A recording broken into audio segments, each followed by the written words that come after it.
Good morning, students. Today's lecture on inertial and fictitious forces. Basically हमने पिछली video में पिछले लेक्चर्स में ये सारा इनर्शियल और नॉन इनर्शियल जो फोर्सेस है उनका डिफरेंस पढ़ा है, उसकी एग्जांपल्स पढ़ी है कि कौन से इनर्शियल फ्रेम ऑफ में आते हैं, फोर्सेस में आते हैं और कौन से नॉन इनर्शियल फोर्सेस में आते हैं, कौन सी हमारे पास इमेजिनरी फोर्सेस होती है और कौन सी रियल फोर्सेस होती है। इसकी हमने बहुत बड़ी डिटेल में स्टडी की हुई है। पर आज हम क्या करेंगे, थोड़ा सा इनर्शियल और fictitious फोर्स के बारे में पढ़ेंगे, क्योंकि बहुत सारे स्टूडेंट्स बार बार हमें क्या करते हैं, ये रिक्वेस्ट करते हैं कि सर इसके बारे में थोड़ा सा और एलेबोरेट कर दो। तो मैं इसी को टॉपिक को आज चूज किया हुआ है, इनर्शियल फ्रेम। इनर्शियल फ्रेम की डेफिनेशन हमें पता है, उसमें बताने की जरूरत नहीं है। अब हम सीधा उसका रिलेशंस पढ़ते हैं कि है क्या बेसिकली वो। If we consider two particles of masses m1 and m2 having position vector r1 and r2, ये हमने क्या किया, x एक्सिस ले लिया, y एक्सिस ले लिया और z एक्सिस ले लिया। o मेरा ओरिजिन है और पार्टिकल मैंने कोई m1 ले लिया, पार्टिकल 1 है और उसका मास जो है m1 है, और पार्टिकल कोई 2 है या कोई भी आप a और b भी दे सकते हो और उसका हैविंग मास m2 है। The position vector between the origin to particle 1 या having mass m1 is equal to r1 and the position vector of the particle b having mass m2 from the reference point is r2. So the line joining between the mass particles a and b या masses of m1 and m2 is r. तो r मेरा क्या है, r जो vectors है वो join क्या किसको कर रहा है, m1 और m2 कर रहा है। अब हमने देखो, अगर आप ये देख रहे हो तो हमने ट्राइंगल ऑफ वेक्टर एडिशंस पढ़ा है, yes, you know very well. तो then r is equal to r1 minus r2, इसको हमने क्या किया, नंबर 1 दे दिया। अब हम क्या करते हैं कि इसके जो पार्टिकल्स है, ये दो पार्टिकल है, इसके बीच का जो डिस्टेंस है वो कैसे मैं मेजर करूंगा। Then the distance between the particle is derived with the relations r is equal to r modulus is equal to modulus of r1 vector minus r2 vector modulus.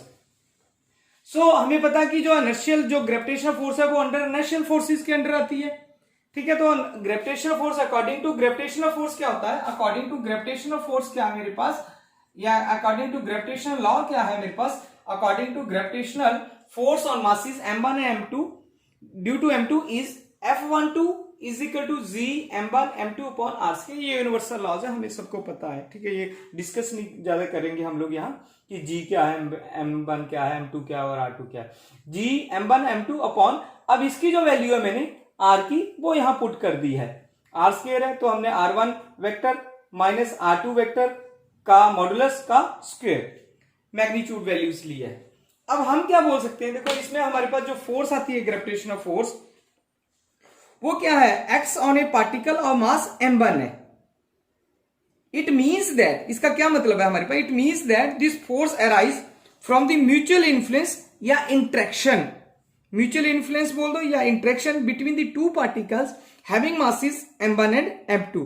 So such type of forces which are arises due to mutual interaction of a particle are called inertial or real forces। अब देखो, बहुत मैंने शुरू में भी video के बोला था, लेक्चर के बोला था कि हमने इनर्शियल फ्रेम जो है वो रियल फोर्स है और कुछ फिक्टिशियस जो फोर्स है वो इमेजिनरी फोर्स होगी, सीडो फोर्स होगी, वो हमने पिछले वीडियो में पिछले लेक्चर्स में बहुत डिटेल में पढ़ा हुआ है। पर ये जो रियल फोर्सेस है, इनर्शियल फोर्सेस रियल फोर्सेस होती हैं। अब ये जो रियल फोर्सेस है, ये कौन कौन सी प्रॉपर्टीज को फॉलो करती है या कौन कौन सी इसकी प्रॉपर्टी होती है, how we can say that these are the real forces या these are the inertial forces. So we can say that the inertial forces acting on a given particle depends upon the position vector of other particles. It's very important points to note that the inertial force acting on a given particle depends upon the position vector of the particles। हमारी जो भी force inertial लगेगी, अगर उसका मेरे पास क्या है, particle पे जो इसका पोजीशन वेक्टर है, इस पे बहुत डिपेंड करती है ये चीज। तभी हमें पता चलता कि वो फोर्स क्या है, रियल है या इमेजिनरी है। वो हम कंसेप्ट हमने पढ़ा है कि जब रियल होती है तो हमारे पास सेम उस डायरेक्शंस में आएगी, जब इमेजिनरी होगी या फिक्टिशियस फोर्स होगी तो ऑपोजिट्स में होगी, ठीक है। वो हमने डिटेल पढ़ा हुआ है। सेकेंड पॉइंट क्या है, जो मोस्ट इंपॉर्टेंट है इसकी property, the magnitude of the force decreases as the distance between the particle increases. ठीक है, ये तो हमें पता है, जितना ज्यादा डिस्टेंस उसका फोर्स का इंक्रीज हो जाएगा तो फोर्स जो है वो डिक्रीज हो जाएगी। कैसे? ये देखो, ये लॉ क्या बोल रहा है, ये लॉ क्या बोल रहा है, यही तो लॉ बोल रहा है हमारे पास। इस लॉ ने क्या बोल दिया हमें कि एफ डायरेक्टली प्रोपोर्शनल टू, हमने पढ़ा भी है, F directly proportional to 1/r², F directly proportional to m1 m2, इन दोनों को तो जोड़ा हमने, ये 8th 9th का, इसलिए मैंने डिस्कस नहीं किया इस टॉपिक्स को। ठीक है, तो हमें वहां से पता चल जाता है। और नेक्स्ट आता है मेरे पास फिक्टिशियस फोर्स। हमने यही देखा कि फिक्टिशियस फोर्स है क्या है, बेसिकली जो फोर्सेज होती है which arise due to the choice of coordinate system and not due to interaction with the other particles. देखो, दो चीजें बोल रहे हैं कि एक तो चॉइस ऑफ कोऑर्डिनेट्स की वजह से होती है और इसमें म्यूचुअल इन्फ्लुएंस या इंटरेक्शन नहीं होती है। उन फोर्सेस को हम क्या बोलते हैं? फिक्टिशियस फोर्स बोलते हैं, नॉन इनर्शियल फोर्सेस बोलते हैं, सूडो फोर्सेस बोलते हैं, इनके जो मर्जी नाम ले लो, इमेजिनरी फोर्सेस बोलो, it's not in act in a real life, so they only depend upon the oscillation of the coordinate system. Next जो आर्टिकल्स है वो हमारा है fictitious force in linear oscillated frame. तो हम सबसे पहले oscillation of a particle in oscillated frame में पढ़ेंगे, फिर उसके बाद इसका रिलेशंस निकालेंगे कि फिक्टिशियस फोर्स जो है लीनियर ऑसिलेशन में कैसे रिस्पॉन्ड करती है। तो फर्स्ट क्या करेंगे हम, let us consider an inertial frame as fixed to earth with its origin O as shown in figure. So suppose S dash is another frame which moves with constant oscillation with respect to frame S. Let the time be counted from the instant when the origin O and O dash coincides. Suppose the frame S dash starts from rest. Let R be the position vector, capital R की बात कर रहा हूं, let R be the position vector of origin O dash with respect to origin O at any time t. तो हमारे पास जो origin में पॉइंट्स है, इस पॉइंट्स की मैं बात कर रहा हूं, जब O से O डैश में कोइंसाइड करता हूं इस पॉइंट पे, तो हमारे पास क्या जो पोजीशन वेक्टर है वो कैपिटल R लिया हुआ है। अब कैपिटल R, ये देखो हमने मैथमेटिकल फॉर्मेशंस में भी लिख दिया, R is equal to O dash is equal to half AT square. ये देखो, ये हमने +1 में बहुत सारे या रूल्स पढ़े हैं, S is equal to UT plus half AT square, वहां से हमने ये डिस्टेंस ऐसे करके लिए हुए। ओके, पोजीशन वेक्टर वहां भी हमने निकाले। तो then OP is equal to R, ये देखो OP इज इक्वल टू कितना है मेरे पास, R है, O डैश P कितना लिया हमने, R डैश वेक्टर। अब then I can calculate OP is equal to O dash plus OP dash. OP is equal to यहां से यहां का अगर मुझे पोजीशन वेक्टर या डिस्टेंस कैलकुलेट करना है तो मैं क्या करूंगा, इन दोनों को ऐड कर दूंगा, O dash plus O dash P dash. हम ऐसे ही इसको कैलकुलेट कर सकते हैं। अब हमने छोटी छोटी मैथमेटिकल इक्वेशंस आ रही हैं, अब मैं क्या करता हूं, putting the value of R in equation number 4, हमने R में ये वैल्यू पुट कर देनी है। तो R is equal to 1/2 half AT square plus R dash vector. अब मैं क्या करता हूं, इस इक्वेशन को डिफरेंशिएट करता हूं, differentiate this equation with respect to t, then we have the value dr upon dt is equal to AT। ये देखो 2 आगे आ जाएगा, मल्टीप्लाई n-1 हो जाएगा, जो फार्मूला होता है x रेज टू की पावर n होता है n-1 इंटू n की पावर x की पावर n-1 होता है। हमारे पास जो फार्मूला होता है वो x n होता है, n आगे आ जाता है, x n-1 आ जाता है। तो सिमिलरली यही फार्मूला मैंने यहाँ यूज किया, n मेरे पास 2 है, 2 आगे आ गया, 2 - 1 रह गया, तो 2 से 2 कैंसिल हो गया, हमारे पास क्या बच गया, AT बच गया, सिंप्लीफाई किया, plus dr dash vector upon dt difference. अब मैं क्या करता हूँ, इस इक्वेशन को एक बार और डिफरेंशिएट करता हूँ विद रिस्पेक्ट टू, कई बुक में क्या होगा, किसी बुक में इसको एक ही बार कर दिया, डबल डिफरेंशिएशन कर दिया एक ही बार विद रिस्पेक्ट टू, तब भी कोई बात नहीं है। तो d square R upon dt square is equal to फिर A plus d square R dash upon dt square, या प्राइम भी बोल सकते हैं। अब देखो ये कौन सी वैल्यू होती है, अगर मुझे पता है D square upon dt square, देखो अगर एक बार किया तो ये क्या आ गया था, dr अपॉन dt, b आ गया था, वेलोसिटी आ गया था। अगर मैं क्या करता हूं dv upon dt करता हूं फिर क्या आ जाता मेरे पास असोलेशन आ दिया। तो मैंने क्या लिख दिया इसको a लिख दिया असोलेशन। कौन सा असोलेशन? इन फ्रेम s की बात कर रहा हूं जब मैं a मेरे पास वैसे ही आ गया। फिर इसको मैं क्या लिख सकता हूं, ये भी मेरे पास असोलेशन है किसका? इन s डैश फ्रेम का। तो हमारे पास क्या है? s डैश फ्रेम है, ये वैल्यूज आ गई है। अब देखो यहां से हमारे पास जो ये इक्वेशन बन के आई है, ये इक्वेशन क्या रिलेशंस दे रही है हमें? ये इक्वेशन जो कौन सी रिलेशंस हमें एस्टेब्लिश किया इसने, कौन सी इंफॉर्मेशन हमें गिवन हो रही है इस इक्वेशन से sorry, acceleration of a particle in inertial frame and non inertial frame. देखो ये दोनों चीजें दे रही है मुझे। कौन कौन सी रिलेशन दे रही है? कि असोलेशन दे रही है of a particle in inertial frame and non inertial frame, दोनों का रिलेशन है ये हमारे पास। पर हमारे पास जो स्पेशल केसेस है, मान लो हमारे पास कोई स्पेशल केस आ जाता है, कोई भी स्पेशल केस है, कोई भी स्पेशल केस हम लोग यूज कर सकते हैं, स्पेशल केस।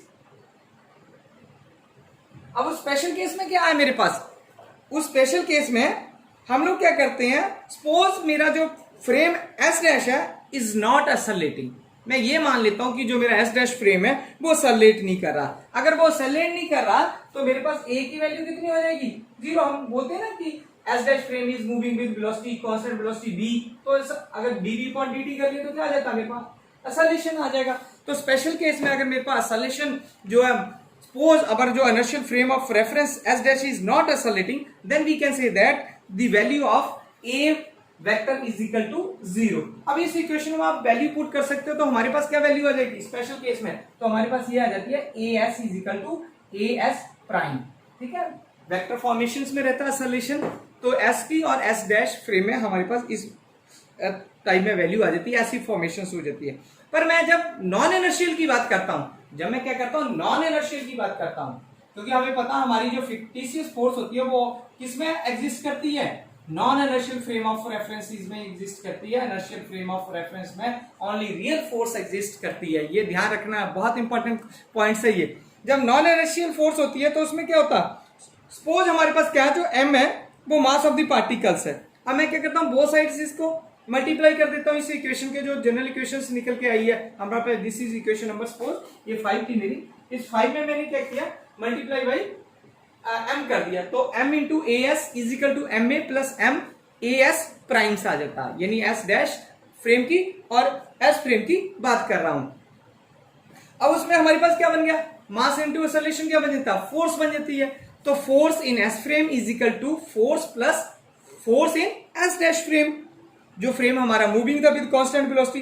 तो हमारे पास जो है एफ और एफ डैश जो फोर्सेज आ जाती है on the same particle in frame S and S dash में, एफ एस और एफ एस प्राइम में जो दोनों फोर्सेज है वो सेम है, ठीक है, ऑफ जो पार्टिकल्स हमने लिया हुआ। अब suppose the particle P is isolate, ये बहुत इंपॉर्टेंट पॉइंट्स है। अगर मेरा क्या करता है, जो पार्टिकल जो है वो आइसोलेट्स में है। अब आइसोलेट क्या होता है, बंद कर दिया हमने एक जगह, उसको स्टेबल कर दिया है, आइसोलेट कर दिया उसको, एक जगह उसको कैद करके रख दिया, ऐसे भी हम बोल सकते हैं, एक जगह उसको आइसोलेट किया है। अगर उसको आइसोलेट कर देते हैं हम लोग तो उसमें हमारे पास फ्रेम एस क्या हो जाता है, 0 हो जाता है। तो हमारे पास उस वैल्यू को पुट करता हूं मैं, F S is equal to 0 put कर देता हूं यहां, तो मेरे पास कौन सी आ जाएगी, F F prime is equal to minus F के बराबर आ जाती है। ये जो माइनस एफ है वो एग्जिस्ट कौन सी होगी, इसी को तो हम क्या बोलते हैं, फिक्टिशियस फोर्स बोलते हैं ना। In the frame S dash, the particle will appear to experience a force minus F through no force is acting on it in the frame S.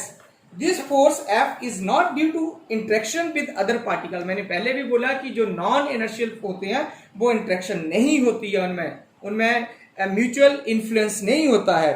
It arises due to the oscillation of frame S dash and is a fictitious force. Fictitious force को हम pseudo force भी बोल देते हैं। This force has not been applied from outside but arises because of the coordinate system chosen and is a non inertial force.